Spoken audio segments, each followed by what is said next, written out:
It's time now for a check of these stories from this part of the world covered by foreign media in recent days. As always, I have Kim Sung-min here in the studio with me. Sung-min, Sung-hyun, that is. Great to have you here again. Thank you.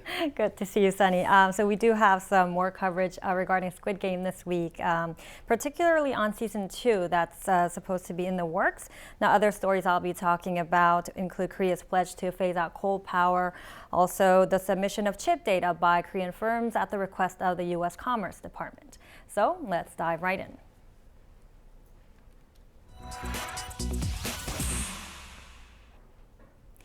The global smash hit Squid Game will be returning for a second season. The creator of Squid Game, Hwang Dong-hyuk, said he's excited for season 2, adding his fans left him with no other choice but to continue the show.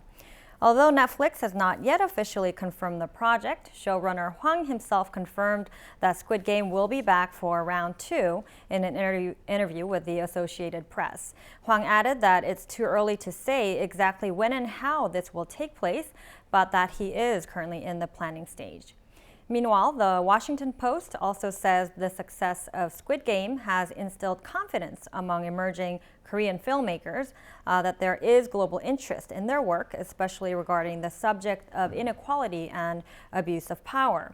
The Post said that these themes are now more relevant than ever before, with the wealth gap and economic anxieties becoming an increasingly global issue.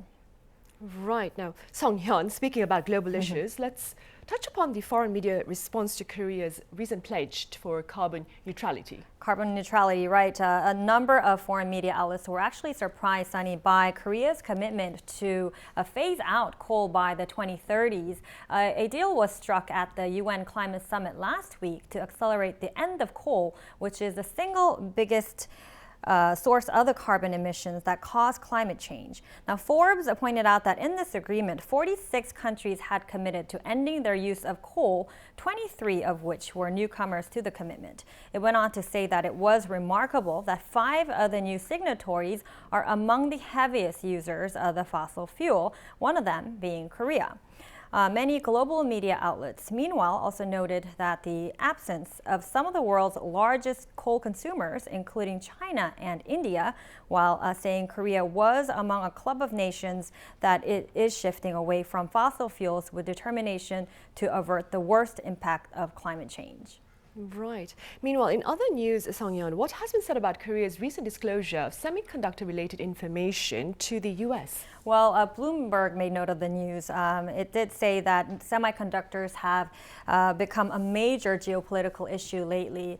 Korean tech firms on Tuesday each submitted to its chip data to meet a deadline that had been set by the U.S. Commerce Department.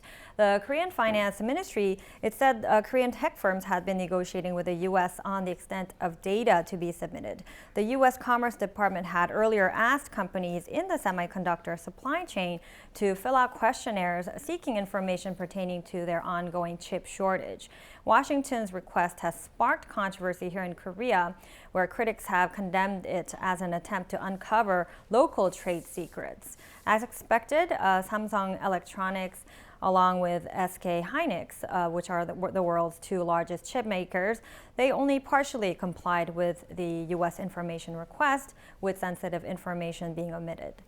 Now, in the meantime, global media outlets, they noted that semiconductors have become a serious geopolitical concern issue, with Washington and Beijing seeking to secure supply chains for chips that are vital to daily life and the digital economy as well. Now, U.S. President Joe Biden is seen to be bolstering U.S. trade links through democratic allies like Korea, so it can avoid chip shortages in times of crisis.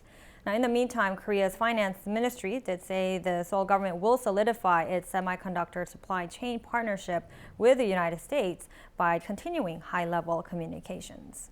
All right, that was our Kim Sung-hyun with the latest foreign coverage of events here in this part of the world. Thank you as always. Thanks for having me.